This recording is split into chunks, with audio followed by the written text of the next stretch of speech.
Hello friends, आपल्या सर्वांची आवडती मालिका वचन दिले तू मला या मालिकेच्या आजच्या गुरुवार 26 मार्चच्या एपिसोडमध्ये एकानंतर एक जबरदस्त ट्विस्ट आले आहेत आणि ऊर्जाला एक जबर धक्का बसला आहे. फ्रेंड्स, मागच्या एपिसोडमध्ये आपण पाहिलं होतं की आमदार शिर्केने ऊर्जा शिंदेवर लाच घेऊन विक्रांत शिर्के विरुद्ध केस केल्याचा आरोप लावला होता आणि आजच्या एपिसोडमध्ये चक्क लाचलुचपत विभागाचे अधिकारी ऊर्जाच्या घरी पोहोचले. ऊर्जाने विचारलं, तुम्ही येथे का आला आहात? तर या अधिकाऱ्यांनी सांगितलं, आम्हाला तुमच्या घरची झडती घ्यायची आहे. ऊर्जाला मोठा धक्काच बसला. ऊर्जाने विचारलं, पण का? तर या अधिकाऱ्यांनी सांगितलं की तुम्ही विक्रांत शिर्के विरुद्ध खोटे आरोप करण्यासाठी पैशांची लाच स्वीकारली आहे. त्यासाठीच आम्ही तुमच्या घराची झाडाझडती घेणार आहोत. आणि मग हे सगळे अधिकारी ऊर्जाच्या घरात शिरले. त्यामुळे ऊर्जा आणि पूर्वाला जबर धक्काच बसलाय आणि या दोघींचा चक्क शौर्यावर संशय आहे. हे सगळं शौर्याने केलंय असं त्यांना वाटतंय. मग हे सगळं नेमकं घडलं तरी कसं, हे जाणून घेण्यासाठी हा व्हिडिओ शेवटपर्यंत नक्की पहा. फ्रेंड्स, आजच्या एपिसोडच्या सुरुवातीलाच शौर्य हा ढसाढसा रडत असतो. आजीच्या पायाशी तिच्या मांडीवर डोकं ठेवून शौर्य रडत असतो आणि आजी त्याला शांत करण्याचा प्रयत्न करत असते. शौर्य, प्लीज रडू नकोस, धीर सोडू नकोस. शौर्याच्या हातामध्ये ऊर्जाने त्याच्या अंगावर जे कानातले इयरिंग्स फेकून दिले होते ते असतात आणि शौर्य म्हणतो, मी खूप प्रेमाने तिला हे इयरिंग्स दिले होते. जेव्हा मी इयरिंग्स घेऊन देत होतो ना, तेव्हा ती म्हणाली होती, माझ्याकडे हे इयरिंग्स घेण्याचे सुद्धा पैसे नाही आहेत. इतकी साधी आहे ती, इतकी भोळी आहे. आणि मी तिला प्रेमाने ते दिले आणि तिने चक्क माझ्या अंगावर हे इयरिंग्स फेकून दिले. मला म्हणाली, तू खोटारडा आहेस. मला म्हणाली, तू विश्वासघात केला आहे. मी प्लॅन केला आहे, प्लॅन, तिच्याविरुद्ध प्लॅन. माझं प्रेम, माझी मैत्री हे सगळं एक प्लॅनचा भाग होता. मी जाणून बुजून हे सगळं नाटक केलं असं ती म्हणाली. असं म्हणून शौर्य ढसाढसा रडू लागतो. आजीला खूप वाईट वाटतं आणि शौर्य हा ऊर्जाबद्दल आजीला सांगत असतो, आजी खरंच खूप चांगली आहे गती, माझं तिच्यावर खूप प्रेम आहे आणि आता हे सगळं माझ्या सहनशक्तीच्या पलीकडे जातं आहे. मी तिच्याशिवाय नाही राहू शकत, नाही जगू शकत. असं म्हणून शौर्य आजीच्या मांडीवर डोकं ठेवतो आणि ढसाढसा रडू लागतो. आजी त्याला शांत करण्याचा प्रयत्न करते. शौर्य म्हणतो, मला म्हणाली, आज नंतर पुन्हा कधी तोंड नको दाखवूस मला, मी तुझं तोंड पाहणार नाही. असं कसं माझं तोंड नाही पाहणार? मी तिला नक्की भेटायला जाईन. मी तिच्याशिवाय नाही जगू शकत. तिला पाहिल्याशिवाय माझा दिवसच जात नाही. मी तिच्याशिवाय कसा जगणार? असं म्हणून शौर्य पुन्हा एकदा या इयरिंग्सकडे पाहतो आणि म्हणतो, माझ्या तोंडावर तिने इयरिंग्स फेकल्या, तोंडावर दरवाजा बंद करून घेतला, मला हाकलून लावलं. मला तिच्याशी लग्न करायचं होतं. लग्नाची बोलणी करायला गेलो होतो ना आपण. माझे बाबा हर्षवर्धन जहागीरदार आहेत, त्यात माझी काय चूक? त्या चुकीची शिक्षा मला का मिळतीये? असं म्हणून शौर्य पुन्हा एकदा ढसाढसा रडू लागतो. शौर्याची अवस्था खूप बिकट असते. फ्रेंड्स, खरंच तसं पाहायला गेलं तर शौर्याची या सगळ्या प्रकरणात काहीच चूक नाही आहे. शौर्याने आज नाही तर पहिल्या भेटीत जरी ऊर्जाला सांगितलं असतं की मी हर्षवर्धन जहागीरदारचा मुलगा आहे, तरीसुद्धा ऊर्जाची रिॲक्शन अशीच असती. ऊर्जाने कधीही शौर्याशी मैत्री केली नसती, प्रेमाचा विचारही केला नसता. पण आता शौर्य आणि ऊर्जा एकमेकांच्या प्रेमात पडलेत आणि त्यानंतर त्यांना हे सत्य कळलंय. त्यामुळे ही सगळी परिस्थिती दोघांसाठी खूपच अवघड आहे, यात शंका नाही. शौर्य आजीच्या मांडीवर डोकं ठेवून रडत असतो, खूप दुःखी असतो आणि आजी त्याला शांत करण्याचा प्रयत्न करत असते. आणि दुसरीकडे ऊर्जाची अवस्थासुद्धा काही वेगळी नसते, खूप बिकट असते. ऊर्जासुद्धा ढसाढसा रडत असते, खूप दुःखी असते. तेवढ्यात ऊर्जाची आई पूर्वा तेथे येते आणि ऊर्जाची ही अवस्था पाहून तिलासुद्धा खूप वाईट वाटतं. ऊर्जाला सगळ्या गोष्टी आठवतात आणि तिला खूप रडू येतं. ती ढसाढसा रडत असते. शौर्यावर मी किती प्रेम करायचे, मी त्याला मिठी मारली होती, मग मंग्याने त्याचं सत्य मला सांगितलं. हे सगळं आठवून ती उशीवर डोकं ठेवून रडत असते. पूर्वाला खूप वाईट वाटतं. ती ऊर्जाजवळ येते आणि म्हणते, मनू काय अवस्था करून ठेवली आहे स्वतःची? ती ऊर्जाला उठवते आणि तिच्या खुर्चीवर आणून बसवते. ऊर्जा आईला कवटाळून रडू लागते. ती खूप दुःखी असते आणि म्हणते, आई आता माझा कशावरच विश्वास राहिलेला नाही आहे आणि तो माझ्याशी असं कसं वागू शकतो? त्याने मला किती फसवलं आहे. पूर्वा ऊर्जाला समजावून सांगते, मला तुझी मनस्थिती कळतीये, पण झालं गेलं आता सगळं विसरून जा. आयुष्यात चांगली माणसं भेटणं खूप अवघड असतं आणि तुला चांगला माणूस नाही भेटला तर ऊर्जा म्हणते, आई मी त्याच्यावर किती विश्वास ठेवला होता आणि त्याने माझा इतका मोठा विश्वासघात केला. त्याने मला कसं फसवलं, मी कशी वाहवत गेले. खरंच माझी खूप मोठी चूक झाली आणि मी त्याच्यासाठी तुला दिलेलं वचन मोडणार होते. जर मी त्याच्याशी लग्न केलं असतं तर खरंच माझी किती मोठी चूक झाली असती.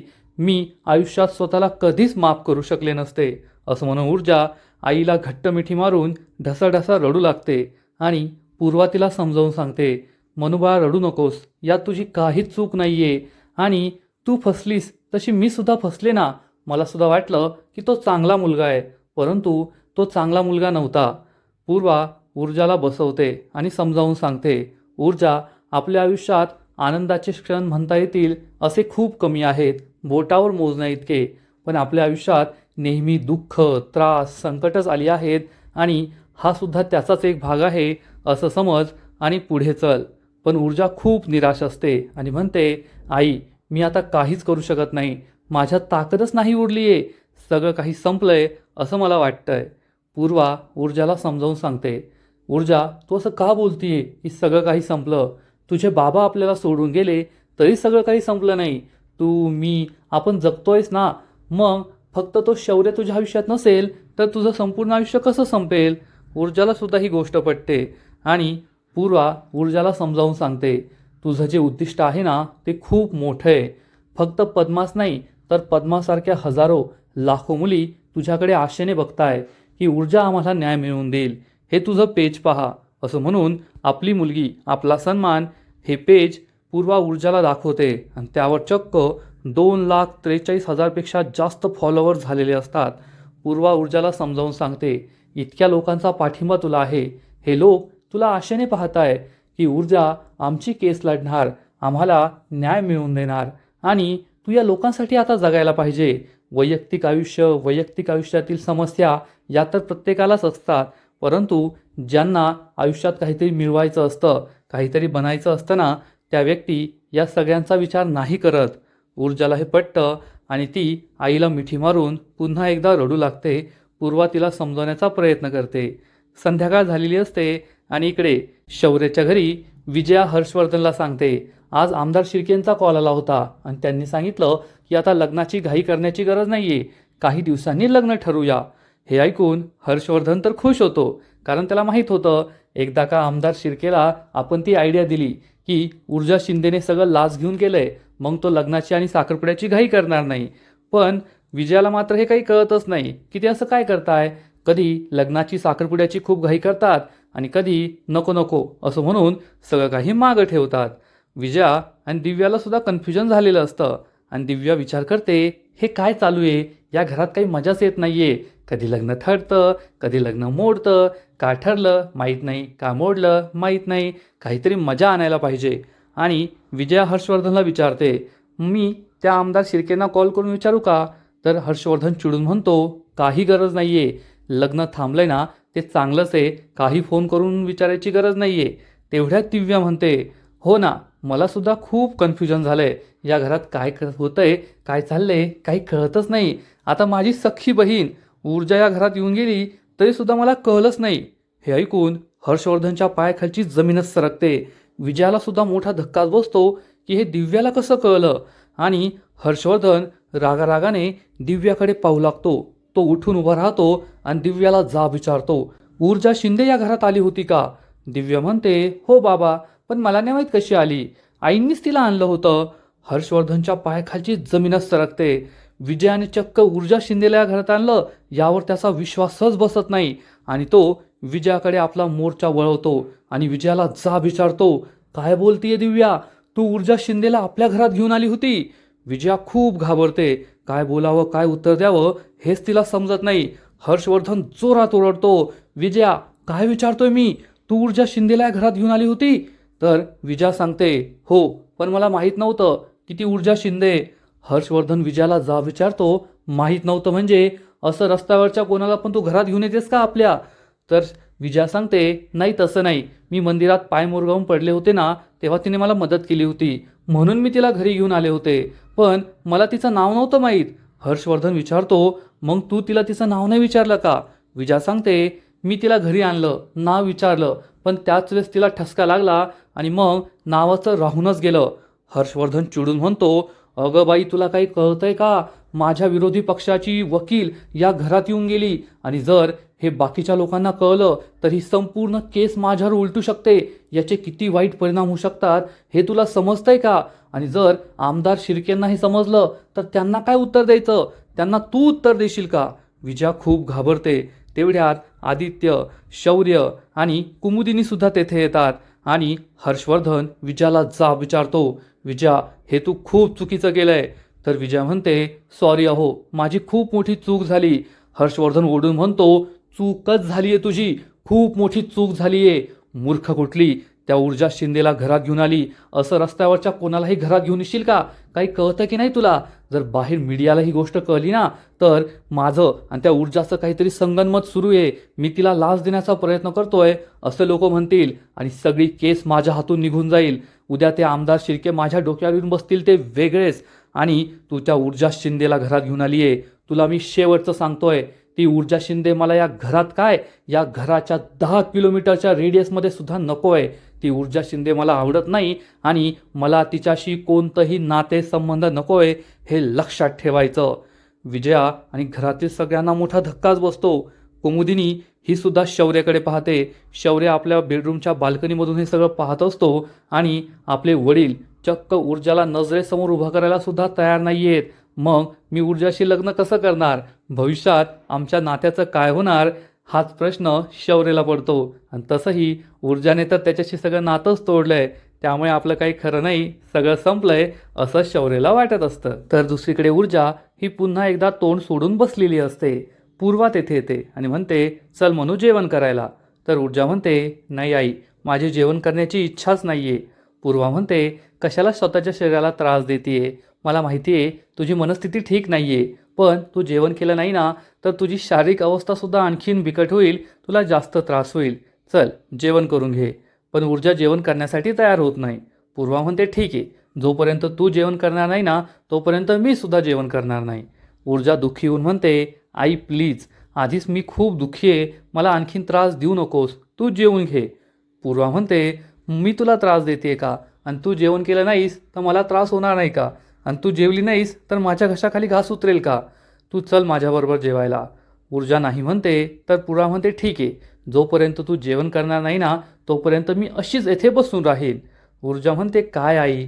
तर पूर्वा म्हणते, मी तुला फोर्स करत नाहीये, मी तुला फक्त एवढं सांगतेय की जोपर्यंत तू जेवण करणार नाही तोपर्यंत मी सुद्धा जेवण करणार नाही, मी येथेच बसून राहील.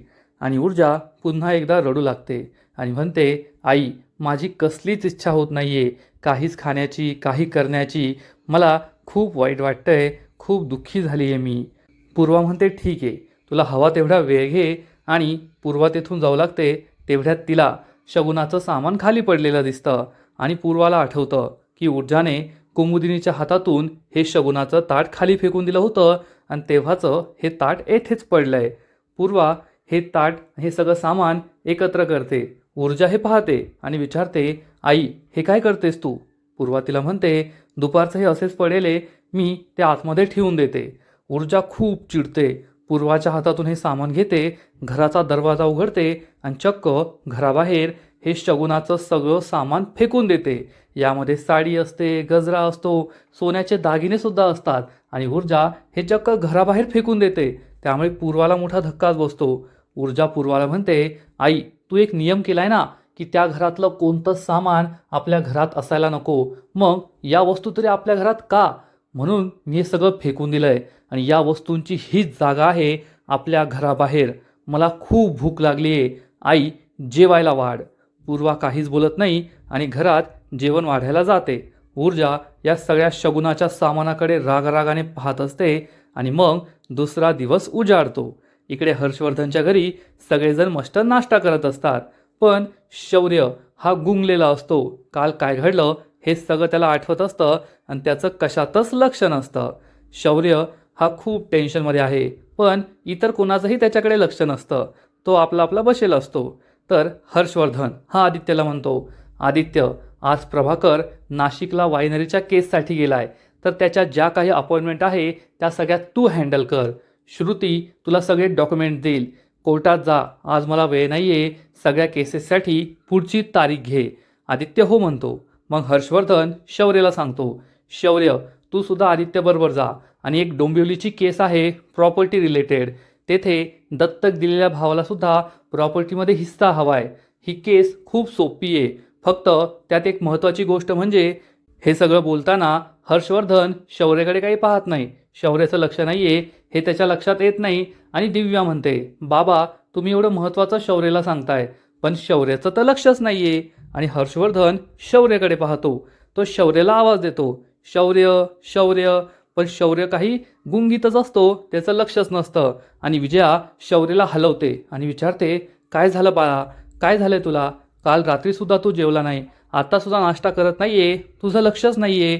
हर्षवर्धनसुद्धा विचारतो, शौर्य काय झालंय तुला, बरं नाही आहे का तुला? आणि शौर्याला आठवतं काल काय घडलं होतं. ऊर्जा मला खोटारडं म्हणाली होती, हा सगळा तुझा प्लॅन आहे असं म्हणाली होती आणि तिने तोंडावर दरवाजा बंद केला होता, माझ्याशी लग्न करायला नकार दिला होता. हे सगळं त्याला आठवतं. तो काहीच बोलत नाही. हर्षवर्धन विचारतो, शौर्य काय झालंय तुला, बरं नाही आहे का, तब्येत ठीक नाही आहे का, तुला आज आराम करायचा आहे का, ब्रेक हवा आहे का? शौर्य म्हणतो, नो डॅड, मी येईल ऑफिसला, मी बरा आहे. पण हर्षवर्धनच्या लक्षात येतं की शौर्यला बरं नाही आहे आणि हर्षवर्धन आदित्यला सांगतो, आदित्य आज शौर्य ऑफिसला येणार नाही, तू श्रुतीला बरोबर घेऊन जा, ती तुला सगळी डॉक्युमेंट्स आणि माहिती देईल. आणि शौर्य तू घरी आराम करायचा आहे, ऑफिसला येऊ नको. पण शौर्य काहीच बोलत नाही, तो खूप टेन्शनमध्ये असतो. आजी हे सगळं पाहत असते. आजीला तर माहिती आहे की शौर्यबरोबर काय घडलं आहे, पण आता ती हर्षवर्धनला सांगून आणखीन मोठा भडका उडवून देऊ शकत नाही, म्हणून ती गप्प बसते. दिव्या शैलजा यांनासुद्धा प्रश्न पडतो की शौर्यला नेमकं काय झालंय. पण हर्षवर्धन एवढं सगळं सांगतो, शौर्य काही बोलत नाही, तरीसुद्धा हर्षवर्धन त्याला काही विचारत नाही काय प्रॉब्लेम आहे आणि नेमकं काय झालंय. आजचा एपिसोड येथेच संपतो. फ्रेंड्स, वचन दिले तू मला या मालिकेचा आजचा एपिसोड खरंच खूप भारी होता. ऊर्जा आणि शौर्य या दोघांची ताटातूट झाली आहे. दोघे एकमेकांपासून कायमचे वेगळे झाले आहेत आणि आता असं कोणतंच कारण दिसत नाही ज्यामुळे हे दोघे परत एकमेकांजवळ येऊ शकतात. कारण दिवसेंदिवस यांच्यामधील गैरसमज वाढतच जाणार. ऊर्जाबरोबर जे काही वाईट होईल, मग ऊर्जाला जी लाच मिळाली आहे त्याचा दोषसुद्धा ती शौर्यलाच देणार. त्यानंतर ऊर्जा आणि शौर्य यांनी जे CCTV फुटेज मिळवलं होतं ज्यात विक्रांत दिसतोय ते डिलीट झालंय, त्याचा दोषसुद्धा ऊर्जा शौर्यलाच देणार की शौर्यने ही सगळी माहिती हर्षवर्धनपर्यंत पोहोचवली असणार. त्यामुळे या दोघांच्या नात्यात काही सुधार अशी शक्यता तर जवळपास दिसतच नाही. फक्त आणखीन ते वाईट वाईट होत जाणार आहे.